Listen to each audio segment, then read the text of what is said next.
Good evening, everyone. My name is PJ Mooney, and I'm the project manager and composer for this project tonight. I want to welcome you to the Murchison Performing Arts Center here at the University of North Texas. I'm so incredibly honored to present tonight's collaborative event, Requiem for a Poisoned Earth. Tonight's event has been sponsored by the We Mean Green Fund, which is a department here on campus, and it's in partnership with the Advanced Environmental Research Institute over in the College of Sciences. This event tonight would really not be possible without all of their logistical, financial, and personal support, and so I wanted to give them thanks with you all right now.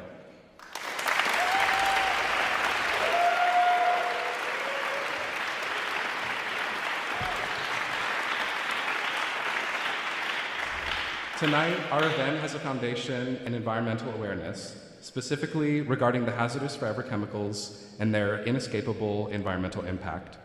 Our goals of this event are to give you more information about these environmental injustices and a better context to how we get to where we are now, with 99% of the earth poisoned by these chemicals. Before the concert begins, we'll have several panelists that will join us to discuss the scientific foundation for this project. Our hopes are that we can bring you all and all the attendees on the live stream into light on the unfortunate history and the current place of this widespread contamination before hearing the music tonight. For all of you who are joining us from our normal College of Music concerts, this will be a non-standard concert, so I invite you to sit back and relax as we have our discussion. After the panel discussion, around 8 p.m., there will be a short 15-minute intermission where many of the panelists will migrate out to the lobby. If you didn't see the boards already, you can take a look at them, and then if you have any further questions, they will be there to answer them. And now I would like to invite the panelists out to the stage, and I'd like to introduce our moderator, Dr. Lauren Fisher from the College of Science.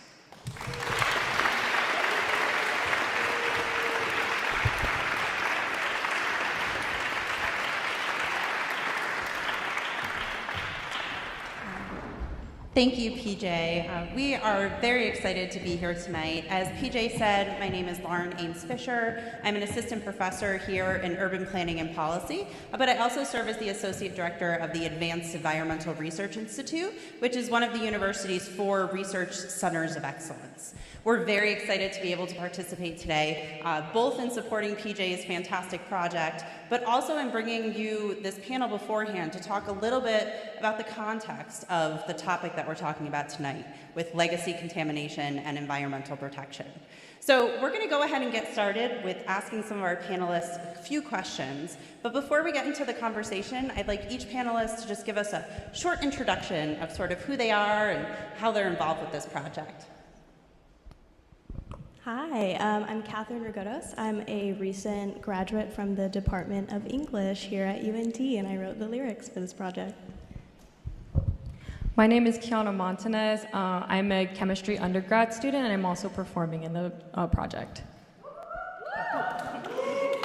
Hi, I'm Dr. Amy Lund. I am the director of the Advanced Environmental Research Institute here at UNT, as well as an associate professor in environmental toxicology.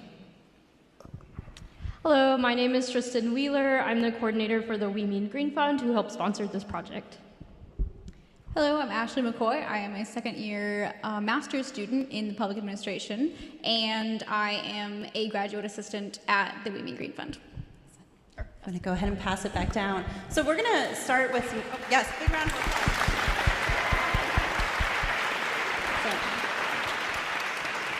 So as you can see, we have quite a range of perspectives on our panel today, and one of the reasons we purposely chose to do that was because to tackle some of the challenges that you're going to hear about today, we really need a multifaceted approach that doesn't just involve the sciences and policymakers and the public, but we also see some real advantageous angles with involving arts and music. And so to start, PJ, maybe we'll just sort of ask you to tell us a little bit about what spoke to you specifically about this movie and topic, what sort of led us to all be here tonight to hear about the work that you've done.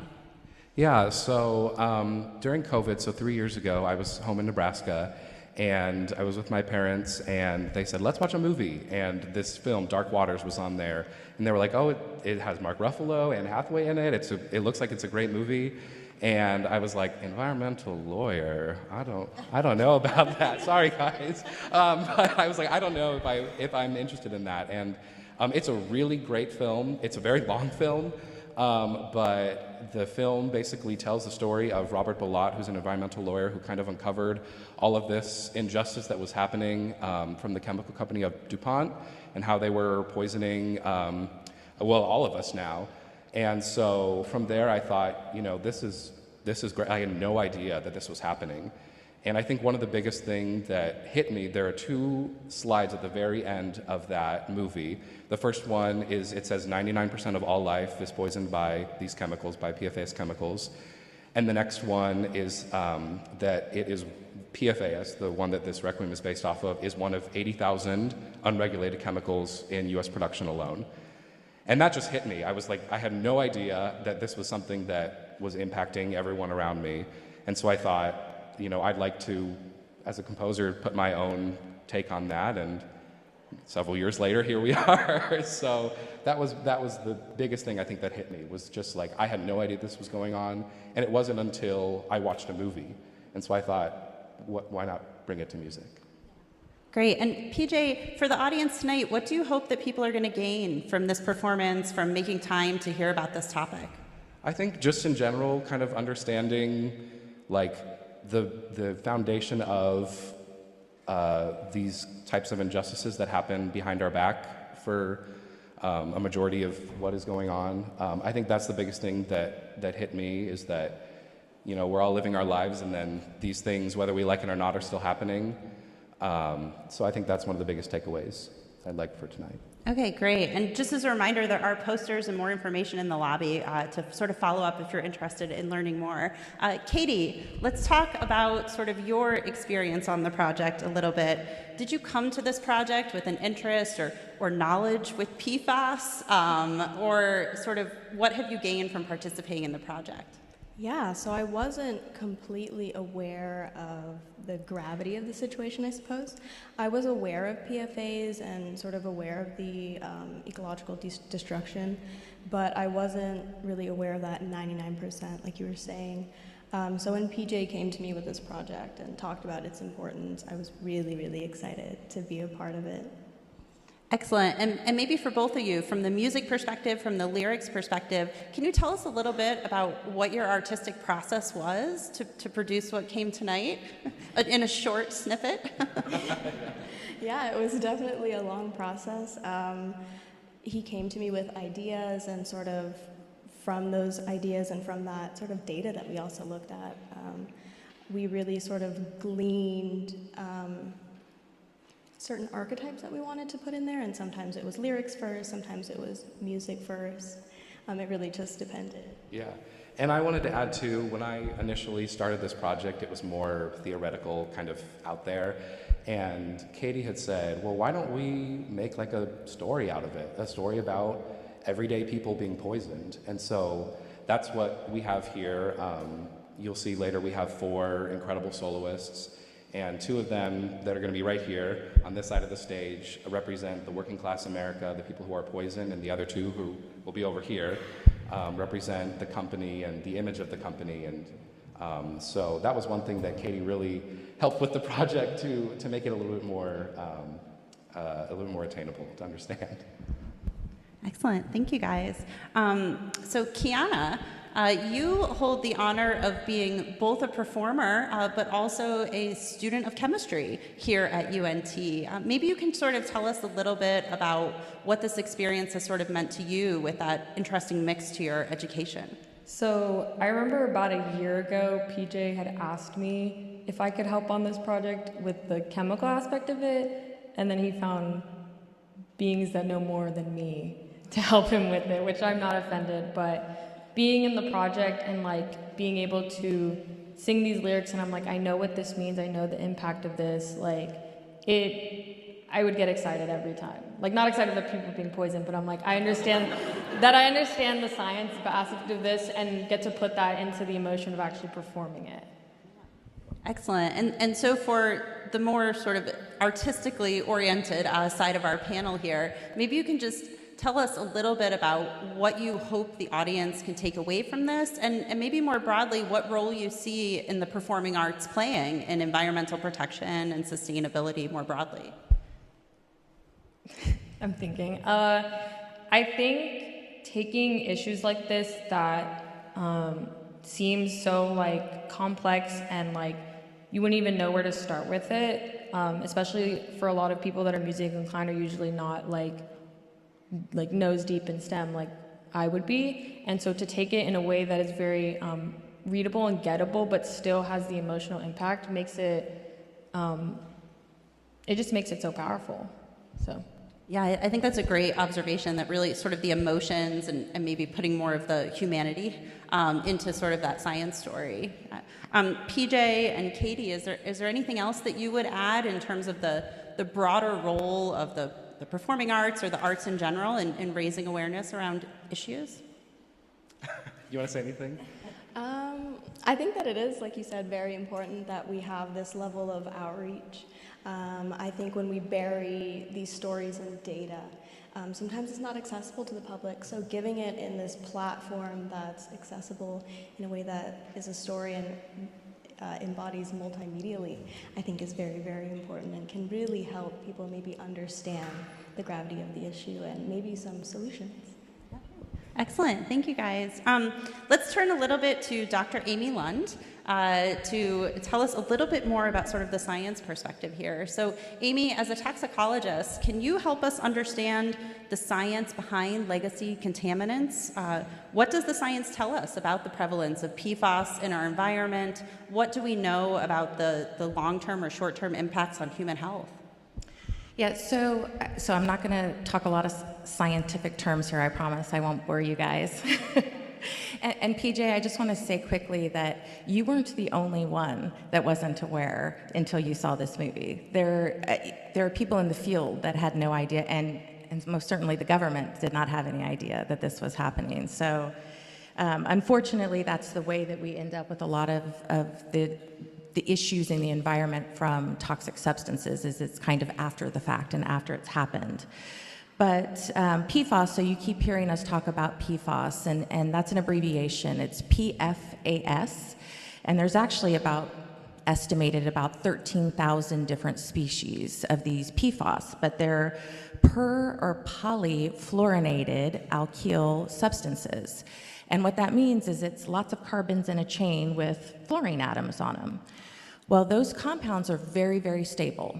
And so they don't break down very easily, either in the environment or in a living organism or a human body. So they're what we call persistent or legacy pollutants, meaning they hang around for a long time.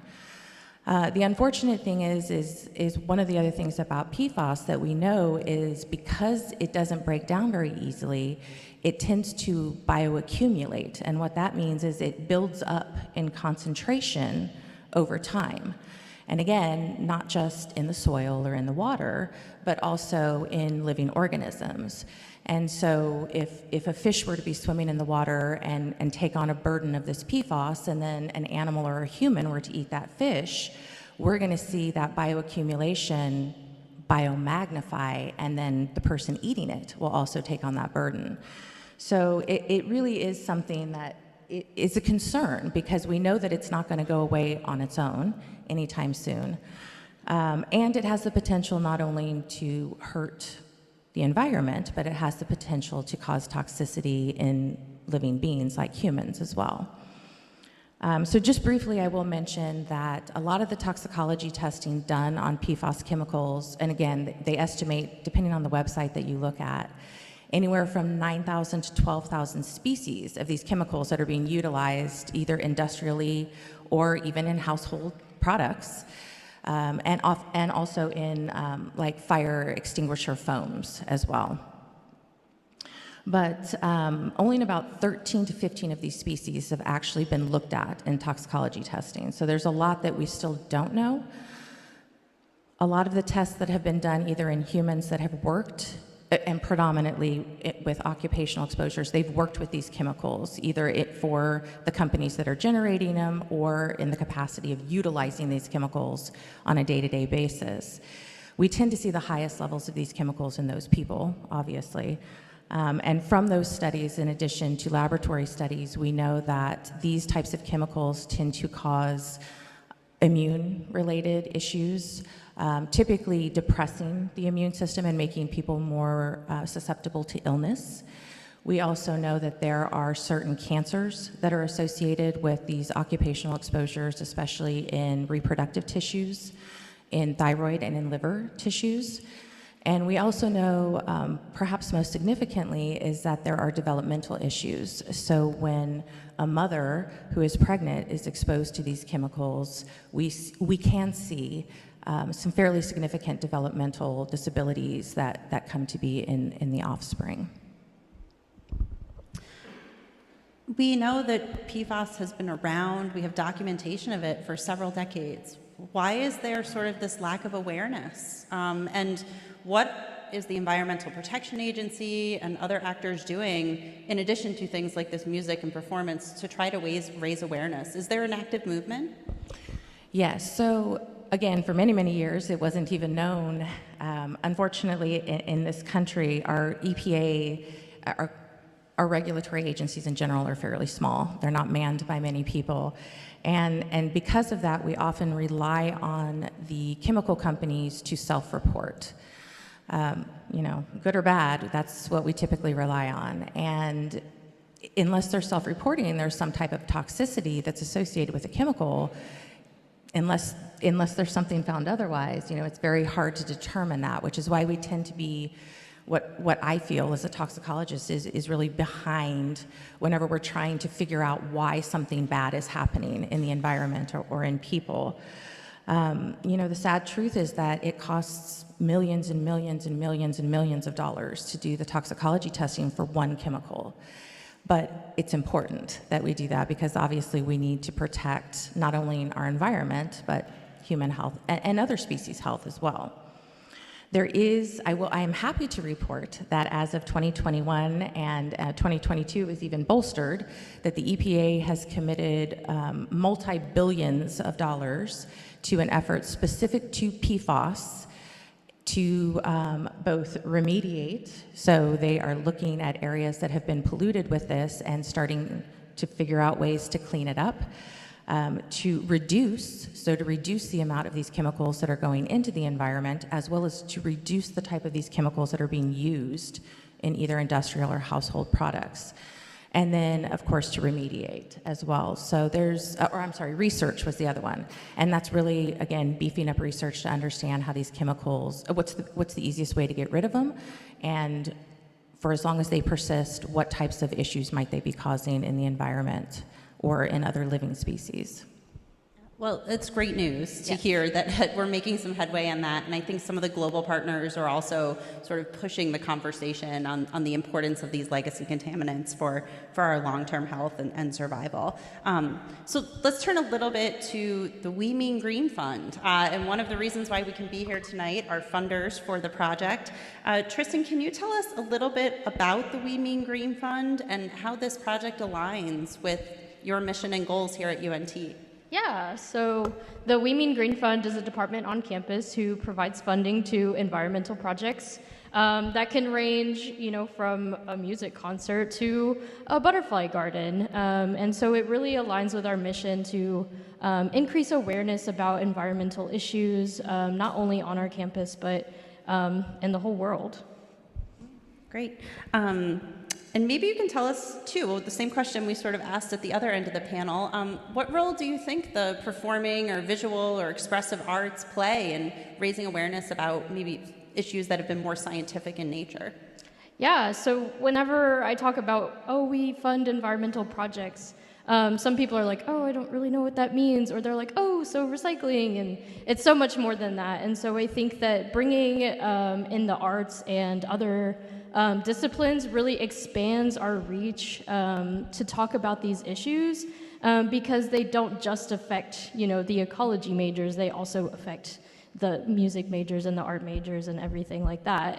So expanding our reach and then also expanding the way we talk about things, I think explaining it in a musical is such a different way than, reading a research paper that not everybody could understand. So I think that's really awesome what PJ and his team are doing, and I'm excited to see the result. Yeah, excellent. And because we do have some students in the audience, maybe you can just tell us a little bit about, can they apply for funding if they have ideas, or is that open still? Is that things you'd like to see? Yeah, of course.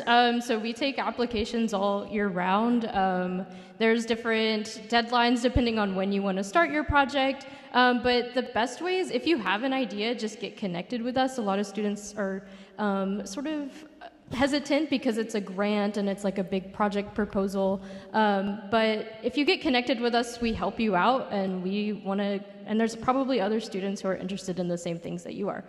So email us at wemeangreenfund@unt.edu. Excellent. Thanks for the plug. So Ashley, you're currently serving as the graduate assistant at the We Mean Green Fund. So you work closely with Tristan, but you're also a student of policy and public administration, thinking about sort of governments. So maybe you can help us understand, what is the role for, obviously there's a federal role, but what can local and regional and other governments that we interact with every day potentially do about some of these topics, in your opinion? I think that honestly, they need to be open with their citizens about it, and they need to properly educate them, and as well as be honest about these steps that they are taking to help prevent or at least contain things like this. Because of course, these chemicals are everywhere. You're going to see them in cities all across towns, regions all over the U.S. So it really is about just being honest and educating people. And yes, we know this is a problem. We are trying to fix it. It's just, yeah. So the topic of environmental justice has been sort of at the intersection of a lot of policymaking and a lot of conversations. Can you tell us a little bit about how you think this project might contribute to moving forward the conversation on environmental justice, or how you see this related to sort of questions of environmental justice? So environmental justice is still a fairly new concept overall, and it's definitely not talked enough about in general sustainability and environmental areas. And I think that this is really an important way to talk about it, because this is one of the main ways that we see environmental justice needing to be put forth the most, because it is often the underprivileged, especially people of color, that have been most affected by these chemicals in the direct contact, as well as seeing the most direct effects. So I think that it is important. It goes back to kind of this first question, education. Education is important for this kind of thing. Excellent. A great note, since we're at a university that focuses Exactly. so much on that. So just sort of wrapping up thoughts, right? Maybe we can have each of the panelists weigh in on either what was their favorite part of the project so far, to kind of help us understand maybe more the creative process, and or what you would encourage people to do in the audience over the next week based on what they hear today. Yeah, I can start. So I think that I would encourage the audience to really reflect on what the message behind this film, and I hate to be a broken record, but yeah, educate other people, because this is, like we've talked about, this is not a known thing. Like, this should be a known thing, but this is very much a thing that people don't know about, and then they find out, and they're like, why didn't I know about this? This is insane, I didn't.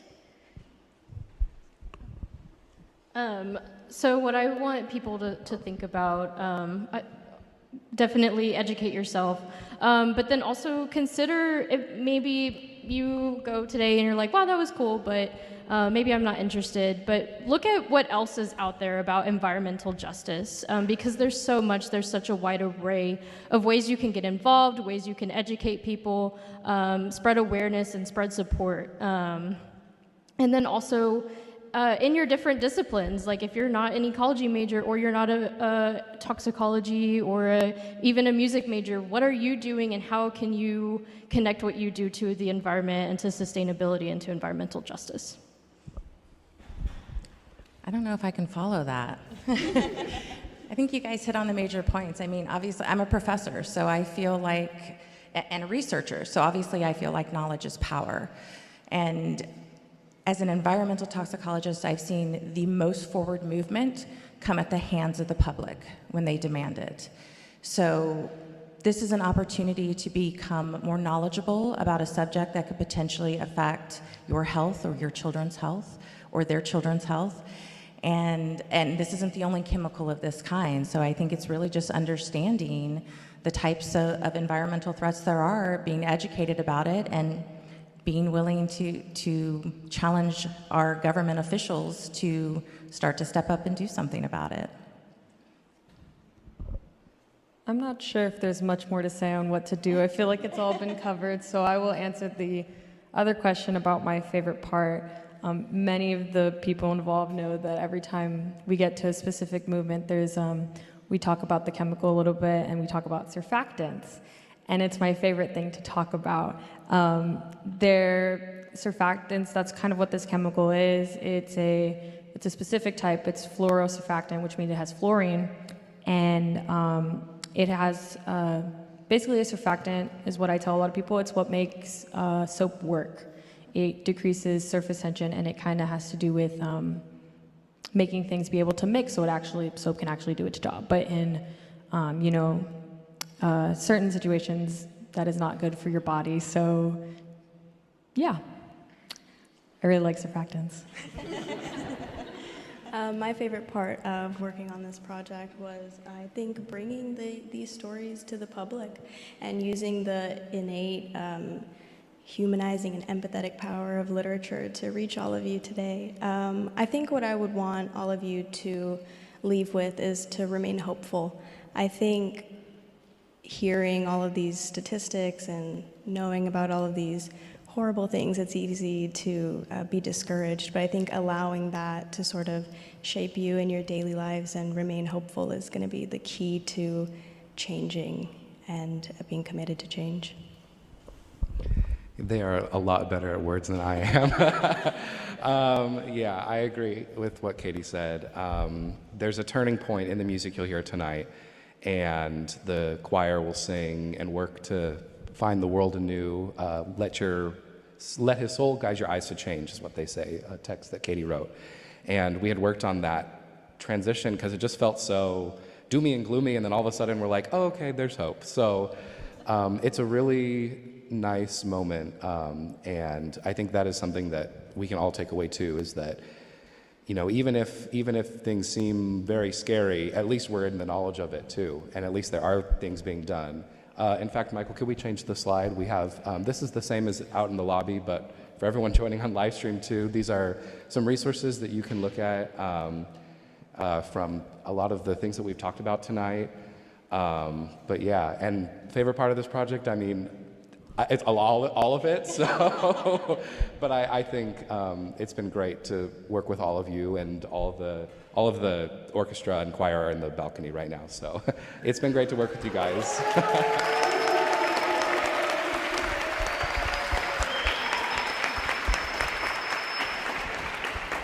Okay, well, let's give one big round of applause for our panelists for joining us this evening.